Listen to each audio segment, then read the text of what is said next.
नमस्कार, आप देख रहे हैं नवभारत न्यूज चैनल। दर्शकों, 19/4/2019 को एलओसी ट्रेड जो था किसी कारणों की वजह से जो है इसको बंद कर दिया गया। जो लोग जो है, जो व्यापारी एलओसी ट्रेड करते थे, चाहे पाकिस्तान के हो चाहे इंडिया के हों, उनको इस एलओसी ट्रेड बंद होने से काफी नुकसान हुआ। हमारे साथ रमन गुप्ता जी हैं, जो वैसे तो ये ट्रेड नहीं करते थे, लेकिन जो एलओसी ट्रेड करते थे, यहाँ से उनका जो है फ्रूट वगैरह लिया जाता था, उससे उनका पैसा जो है वो भी फंसा हुआ है। बहुत सारे ऐसे व्यापारी, इनसे बातचीत करेंगे। ये जो एलओसी ट्रेड बंद हुआ था, उससे जो व्यापारी जो एलओसी ट्रेड करते थे, उससे कितना नुकसान है। पहले तो आपका बहुत बहुत स्वागत है हमारे चैनल में। Thank you. रमन जी, ये बताइए कि जिस तरह से एलओसी ट्रेड जो है 19/4/2019 को बंद हो गया, क्या कारण रहे कि ये बंद करना पड़ा? क्योंकि मुफ्ती सरकार के टाइम में इसको शुरू किया गया ताकि आपसी जो भाईचारा हो, ट्रेड बढ़े और दोनों कंट्रियों के नजदीकी आए। क्या कहेंगे? ऐसा है संधू साहब कि ये एलओसी ट्रेड शुरू हुआ जब वाजपेयी जी की सरकार थी हिंदुस्तान में, और पाकिस्तान के साथ ये जो हमारी जम्मू कश्मीर स्टेट है, जो पाकिस्तान ऑक्यूपाइड कश्मीर है और हमारा जो जम्मू कश्मीर है, इनके लोगों के बीच में एक ट्रेड शुरू किया गया ताकि यहाँ की इकोनॉमी बेहतर हो जाए, इनके लोगों का मेल जोल बढ़े। और ऐसा था कि उसके लिए कुछ इन्होंने ट्रेडर्स को रजिस्टर किया। कुछ इंडियन ट्रेडर्स रजिस्टर हो गए, कुछ पाकिस्तान के ट्रेडर्स रजिस्टर हो गए, जो आपस में बिजनेस करते थे। और इसके बीच में जो लेन देन का तरीका था वो पैसा नहीं था। अच्छा, पैसा नहीं था, वो बार्टर सिस्टम था। यहाँ से ये आइटमें बेचते थे, उसकी वैल्यू लगाते थे, उधर से वो कुछ आइटमें बेचते थे, उनकी वैल्यू लगाई थी, जिसकी लिस्ट बनाई गई भारत सरकार ने और पाकिस्तान सरकार ने कि इन्हीं चीजों का व्यापार हो सकता है। जहाँ से कौन कौन सी चीजें हमारे दर्शकों को बताए, क्या क्या? यहाँ से संधू साहब फ्रूट जाता था, यहाँ से वेयर हाउस की आइटमें जाती थी, किराना जाता था, वहां से ड्राई फ्रूट्स आते थे। तो काफी देर चलता रहा और अच्छा चल रहा था व्यापार। इसके बीच में क्या हुआ कि भारत सरकार को ऐसा लगा कि जो ये बार्टर सिस्टम है, वो जो माल आ रहा है वो अंडर वैल्यू करके आ रहा है, और वो पैसा जो है वो मिलिटेंट्स को जा रहा है। अच्छा, बिल्कुल। इसलिए उन्होंने सडनली इसका वो इन्वेस्टिगेशन एजेंसीज ने सारा इन्वेस्टिगेट करके उनको जो रिपोर्ट्स दी, उसकी बेस पे सडनली 2019 में बंद कर दिया। जी। और मौका नहीं दिया लोगों को, कोई एडवांस नोटिस नहीं दिया, और यकदम बंद करने से क्या हुआ कि जो उधर के लोगों ने इनसे पैसा लेना था, शरारती तत्व हर जगह होते हैं, बिल्कुल। वो सारे ही शरारती थे, ऐसा तो नहीं था। मगर अब जो वो रजिस्टर्ड ट्रेडर्स थे, उनका अपना माल भी थोड़ा बहुत होता था, बाकी तो वो लोगों से लेते थे। बिल्कुल, आप भी लेते थे। हम फैसिलिटेट करते थे, मैंने काफी केला वगैरह दिया था उनको, तो हम उनको यहाँ से ये देते थे, वो उधर से अपना ड्राई फ्रूट वगैरह मंगा के उसको बेच के हमें पेमेंट करते थे।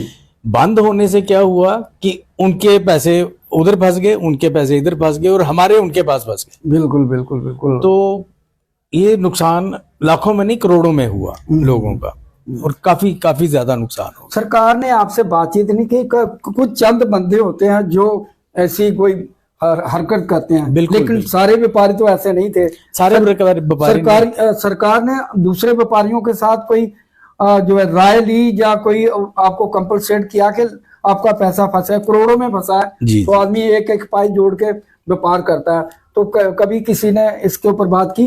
चूंकि मैं डायरेक्ट ट्रेडर नहीं था, मैं रजिस्टर्ड ट्रेडर नहीं था, मैं तो उनको माल ही देता था। मुझे नहीं मालूम कि उनके साथ जो रजिस्टर्ड ट्रेडर्स हैं उनके साथ बात की गई कि नहीं की गई। मगर जो हमें उन्होंने बताया कि जी हमारा बहुत नुकसान हो गया, हमारा पैसा उधर फंस गया है, जब ये ट्रेड दोबारा शुरू होगा वो पैसे आएंगे तो हम आपको देंगे। तो मेरे जैसे और बहुत लोग हैं जिनके पैसे फंस गए और बहुत नुकसान हुआ।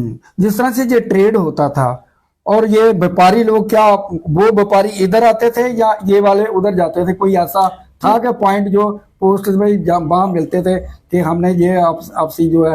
हाँ, एक बॉर्डर बनाया गया था, वहां सिस्टम था, वहां भारत सरकार की एजेंसियां इधर बैठी थी, उनकी एजेंसियां उधर बैठी थी। यहाँ पे पूरी चेकिंग करके ट्रक्स जाते थे। यहाँ से जो माल जाता था पुंछ बॉर्डर पे, वहां से वो ट्रांसशिप होता था दूसरी गाड़ियों में, चेकिंग होती थी प्रॉपर, एक एक चीज को चेक किया जाता था और फिर उधर जाता था। और एक सवाल ये भी रहता है कि जैसे उन्होंने कहा कि वहां से हथियार आते थे, स्मगलिंग होती थी, ड्रग वगैरह आती थी, इसलिए बंद किया। एक डिमांड रही थी व्यापारियों की, बड़ा स्कैनर लगाया जाए जी, जिसमें पूरी का पूरा माल की चेकिंग होना यही चाहिए था कि ऐसा तो हो नहीं सकता। जैसे अब बाघा बॉर्डर से चल रहा है, वहां भी ट्रेड चल रहा है ना, तो वहां भी एजेंसीज बैठी थी, यहाँ भी एजेंसीज बैठी थी। ऐसा तो नहीं हो सकता कि खुलेआम वहां से हथियार आ जाएं, या ऐसा कुछ नहीं हो सकता। सिर्फ ऐसा हो सकता था कि वो अंडर वैल्यू करके बेच के तो मिलिटेंट्स को फंडिंग कर सकते थे, कुछ जो शरारती तत्व थे। तो ये डिसीजन गवर्नमेंट का कि सडनली उसको बंद करना कुछ लोगों के हित में नहीं था, क्योंकि उससे काफी नुकसान हो गया। यहाँ तो टाइम दे देते, बिल्कुल टाइम दे देते, ये अपनी रिकवरी कर लो आप जो लेने हैं, और ये आज के 6 महीने के बाद बंद कर देंगे, या हम बात कर रहे हैं, और उनको ऐसा हिंट ही दे देते कि जी बंद हो रहा है, ठीक है आदमी रिकवरी। मगर उन्होंने ऐसा किया नहीं, उन्होंने सडनली 2019 में इसको बंद कर दिया और नोटिस निकाल दिया और बॉर्डर सील कर दिए। जिस तरह से आप माल देते थे, फ्रूट देते थे, आपका कितना पैसा वहां पे जो है फंस गया है? नहीं, हमारा उधर नहीं फंसा। आपके हमारा जो पैसा था वो जो रजिस्टर्ड ट्रेडर्स थे उनके पास फंस गया। हाँ, कितनी वो पैसा लाखों में भी है, कईयों का करोड़ों में भी है। तो उन्होंने रिफ्यूज ही कर दिया। हो सकता है उन्होंने लेने हैं, मगर उनका कहना यही था कि हमने उधर से पैसे लेने हैं, जब वो आ जाएंगे तो हम आपको दे देंगे। मतलब कि काफी समय हो गया, 2019 की बात है, आज 2024 आ गया, काफी लंबा समय, 5 साल हो गया। बिल्कुल। वो तो आपको उम्मीद है कि जो फिर से ट्रेड शुरू होगा, क्योंकि नई सरकार आई है? जी जी जी। और आपसी बातचीत के जरिए ये फिर से ट्रेड शुरू हो सकता है क्या? नहीं, हो सकता है, ऐसा नहीं है कि ट्रेड तो अमृतसर से हो ही रहा है, उधर से वाघा बॉर्डर से हो ही रहा है, तो इधर से भी हो तो सकता है। ऐसा तो कोई चीज है ही नहीं कि ना हो सके। ट्रेड तो पॉसिबल है, हो सकता है, और करना भी चाहिए। उससे काफी इकोनॉमी में फर्क भी आया था। मगर ये तो सरकार का काम है ना, कंट्रोल करना। अब स्मगलिंग कहीं से भी हो सकती है, अब स्मगलिंग को रोकना तो इनकी जो एजेंसीज हैं उनका काम है। तो एजेंसी वो बड़ा अच्छा आपका वो सुझाव लोगों ने दिया भी था कि स्कैनर्स लगा दो जिसके थ्रू ट्रक्स जाएं, और आपको एक एक चीज, जैसे आप एयरपोर्ट पे जाते हो, आपकी पूरी हर चीज स्कैनिंग होती है, आपका लगेज स्कैन होता है, क्या चीज है आपके उसके अटैची में, क्या चीज, सब कुछ दिखता है। तो ऐसे स्कैनर्स लगा देते तो हल हो जाता मसला। तो जैसे आप माल देते थे, आपकी आपूर्ति भी फिर बाहर से भी माल मंगवाते थे, क्योंकि ये पाकिस्तान LOC पे जाड़ा होता था। मगर हम तो जो माल मंगाते थे उसकी तो पेमेंट देनी पड़ी ना हमें। हमने बिल्कुल दी, ब्याज पे लेके पैसे, आज भी हम बैंक के पैसे चुका रहे हैं, बैंकों से लेके हमने तो दे दिए, क्योंकि हमने तो देना ही ना, हमने तो हिंदुस्तान में यही रहना और व्यापार करना, और हमने तो पेमेंट करनी है। रजिस्टर्ड कितने व्यापारी होंगे यहाँ से, मतलब आपके मुताबिक? 20-25 मेरे ख्याल रजिस्टर्ड डीलर थे यहाँ पे, ट्रेडर्स थे पुंछ से। अच्छा, कश्मीर से कितने, जम्मू से, हमें तो पुंछ से ही मालूम है जो यहाँ पे रजिस्टर्ड थे। अब वहाँ कश्मीर में भी थे, तो दोनों तरफ से इन्होंने सडनली बंद कर दिया। तो उधर पाकिस्तान में के व्यापारियों को भी नुकसान हुआ? दोनों को नुकसान हुआ। तो आपको क्या, आपका कहने का मतलब है कि आने वाले समय में कुछ उम्मीद दिखती है कि फिर से स्टार्ट होने की उम्मीद, जिस तरह से? नहीं, ऐसी उम्मीद है तो नहीं, क्योंकि तब PDP की सरकार थी, वहां पे वाजपेयी जी थे, उनकी जो पॉलिसी थी वो बड़ी पाकिस्तान और हिंदुस्तान के रिश्ते सुधारने की तरफ थी। अब तब पोजीशन डिफरेंट थी, आज पाकिस्तान की कोई अहमियत ही नहीं रही। आप देखते ही हो पाकिस्तान की क्या हालात हैं। बिल्कुल बिल्कुल। तो उनकी इकोनॉमी, वो तो बड़े खुश होंगे अगर ऐसा स्टेप भारत सरकार ले ले। अब ये भारत सरकार के ऊपर depend- मुझे समझ नहीं आ रही कि वाघा बॉर्डर से ट्रेड हो सकता है, जहां से क्यों नहीं हो सकता? अब वाघा बॉर्डर से जो ट्रेड है वो पैसों से लेन देन से तो होता है, पैसों से लेन देन है। तो यहाँ क्या है कि करेंसी की नहीं थी ना, हाँ, बिल्कुल। तो वैल्यू कैसे लगाई, वहां से बादाम उन्होंने कितने के भेजे, यहाँ से इन्होंने केला कितने का भेजा। हाँ, तो इसमें जो सरकार ने देखा कि इसमें गफलत है कुछ, हाँ, कि बिलिंग कम की और जो पैसा बच गया वो मिलिटेंटों को चला गया, कैसे चला गया, जो सुनने में आया। हमें तो इसका मालूम नहीं है ना। करेंसी से जो ट्रेड हो उसमें तो पारदर्शिता होती है, उसमें पारदर्शिता होती है, इसमें थोड़ी पारदर्शिता इसमें वो आइटम कितने की है। हाँ, ये एक, तो पता ही एक बादाम 400 रुपए किलो का भी आता है, 50 रुपए किलो का भी आता है।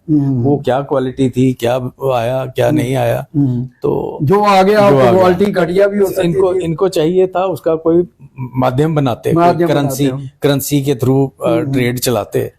तो मगर अब ये तो सरकार ही बेहतर जान सकती है ना कि कुछ मजबूरियां रही होंगी। चलो ये थे रमन गुप्ता जी, जो ट्रेड तो नहीं करते थे, लेकिन जो ट्रेड करते थे, एलओसी ट्रेड करते थे, उनको जो फ्रूट देते, फ्रेश फ्रूट देते थे, और इनका पैसा भी काफी जो है लाखों में फंसा हुआ है, क्योंकि एलओसी ट्रेड बंद हो चुका। जिन्होंने ट्रेड करते थे उन्होंने हाथ खड़े कर दिए कि हमारा ट्रेड जो पैसे हैं पाकिस्तान के व्यापारियों के पास पैसे हैं, हमारे पास कुछ नहीं है, और इनको भारी नुकसान हुआ।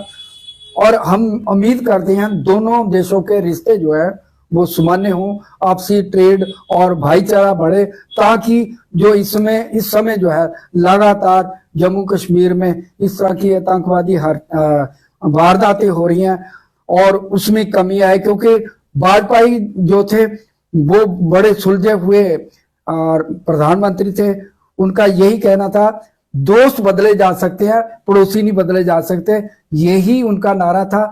इसलिए वो ट्रेड चला और बहुत सारे व्यापारियों को फायदा भी हुआ, लेकिन अंत में 2019 में ये बंद कर दिया, जिसके कारण बहुत सारे व्यापारी जो हैं उनको नुकसान हुआ। तो हम उम्मीद करते हैं कि आने वाली सरकार, चाहे वो मोदी सरकार है चाहे जहां की सरकार है, इस ट्रेड को फिर से शुरू करे और बड़ा स्कैनर लगाए तो फिर बिल्कुल पारदर्शिता हो सकती है पूरी तरह से। तो हम उम्मीद करते हैं कि आने वाले समय में ये ट्रेड जो है एलओसी ट्रेड फिर से शुरू होगा। धन्यवाद। Thank you.